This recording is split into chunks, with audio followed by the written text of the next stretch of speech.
Friday morning in a small apartment in southern Delhi, where about 45 women ranging in age from 28 to 50 are forming orderly lines.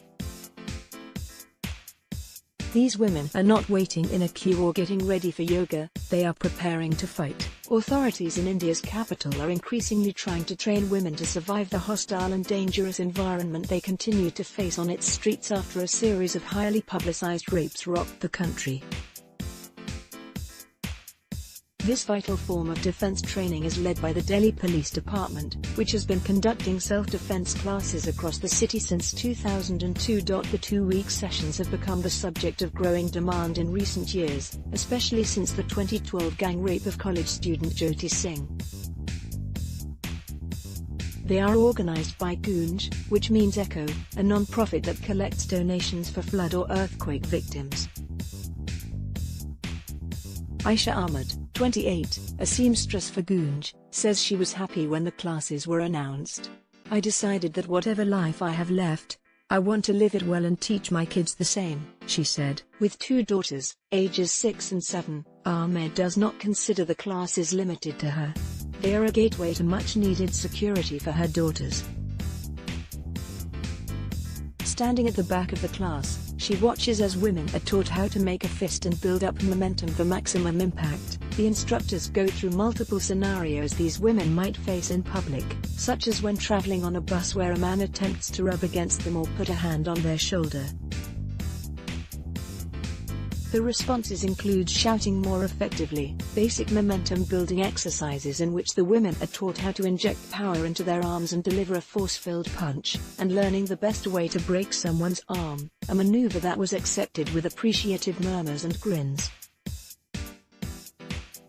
As they pause for a moment, Ahmed gently corrects the stance of a middle-aged woman in front of her. She guides one fist to the woman's waist and pushes her arm back to show how to build up the strength to deliver a punch to the stomach. One of the youngest in the class, Ahmed is able to follow the directions with ease. She giggles as the instructors lecture other women for forgetting their stance and for not raising their arms at the right height so as to elbow a man effectively in his stomach. "Stop laughing. What will you get with laughing?" asks Poonam Yadav, 29, one of the two female instructors from the Delhi Police. No one gives any respect to women. Women make up about 48% of the 1.2 billion population in India, yet they have faced the risk of sexual assault for decades. In 2016, over 58,000 rapes were reported across India, according to the National Crime Records Bureau, a dramatic increase from over 33,000 that were reported in 2012. In Delhi, almost 4,000 sexual harassment cases were reported that year, as well as more than 80,000 harassment cases nationwide. Many activists say that things have become more problematic in recent years, as women are too often taught both culturally and socially to remain invisible. In many cities and most of rural India, girls are told not to speak in front of men, they have to ask for permission before they leave their homes, and married women are not allowed to leave their homes without their husbands. The changing dynamics, with women increasingly entering the workforce, have them navigating a sphere where men have otherwise dominated for generations. For a majority of women, it's become important to learn how to keep themselves safe as they move from small towns and villages to cities. For example, women don't stay out after dusk and quickly learn that security comes when traveling in groups. Now, they are learning to protect themselves. Two instructors in the South Delhi apartment have been conducting classes in the city for about 4 years, patiently teaching women and girls of all ages. The training includes basic confidence-building exercises, filling their lungs to scream if they sense trouble, and maneuvers for specific assaults in buses or as they walk along streets. The instructors walk along the rows, correcting each woman's stance, and reprimand them for not remembering the previous day's instructions. The admonishments are followed by a repetition of the instructions. The teachers must remind themselves repeatedly that they are teaching mostly middle-aged women. They are old, and they forget easily, Yadav said. She wants the women to remember a little of their training if they find themselves in a difficult situation. When they need it, maybe 1% of their brain will remember, she said. Outside the sessions, Yadav works in the self-defense section of the Delhi police. She practices new moves with her colleagues and trains for the next day's classes. I think of the good work I am doing. Maybe someday, it will save a life, she said. Ahmad wants that, as well. She wants to ensure that her daughters remain safe and alive. It hurts so much when to give birth, she said. It would hurt even more if something happens to them. A spate of rapes of minors has dominated headlines in recent weeks. In the northern state of Jammu and Kashmir, an 8-year-old was allegedly drugged and raped for days before being killed. More recently, in the eastern state of Jharkhand, a 16-year-old was reportedly gang-raped. When the matter was reported to the village elders, her parents were allegedly beaten by the suspect, and the girl was set on fire and killed. In another case in Jharkhand, a minor was allegedly raped and set on fire. She is being treated in a local hospital.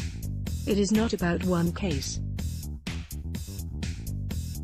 It is happening everywhere. No one gives any respect to women, Ahmad said. Starting young just 5 miles away, a self-defense class for girls ages 13 to 17 is about to end at the Jamia Islamia school. About 60 girls, dressed in their school uniforms, perform each defensive move with ease and grace. Their instructor, Samishta, a police officer, nods in approval as each girl moves with purpose. The girls stand in neat rows, and as Samishta shouts instructions, they move in sync, taking stances and defending themselves against invisible attackers.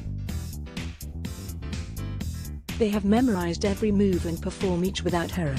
However, these girls are being taught different moves from the women across town. They are learning how to use a pen or a notebook as a weapon if they are attacked by a stranger and how to incapacitate a man who tries to grope them on the bus or subway. We have gained confidence that we can save ourselves, said Sadia Habib, a 14-year-old student. People think women are weak, now they won't be able to. Habib lives in a hostel next to the school and leaves campus to visit her parents or go into the city with friends. Her parents encouraged her to take the classes so she could gain confidence when she is alone. She has been learning self-defense for the past 10 days and feels confident that she can now protect herself. However, the instructors are doubtful of whether their pupils will be able to execute the moves properly when they must. They might encounter more than one man, or they may forget the instructions, but the instructors hope the girls will remember something.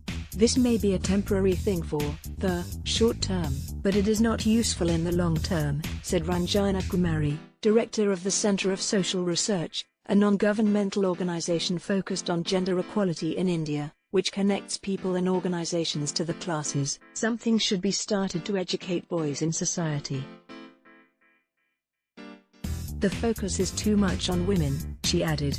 I feel this is something that is ideologically putting the onus of responsibility on women. You blame the women.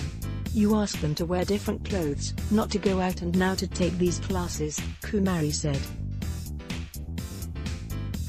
Now that India has been named the most dangerous country in the world for women, she believes that the government is to blame. In spite of tall promises about the safety of women, the government has kept it as their last priority. The Delhi police classes have seen an increase in requests from schools, non-governmental organizations and colleges across the city over the past few years. They have been receiving letters from people and organizations requesting their classes on a daily basis, and more students have been joining the classes. About 50 trainers teach 2 classes a day, mostly in pairs, 5 times a week. Delhi police have given more than 4,130 classes since 2002. As the girls finish their last session and wave at Samishta, she recalls a moment when 3 former students told her about their response to being harassed by 2 boys catcalling them on the street. The 3 girls together beat up the 2 boys, who finally had to run away.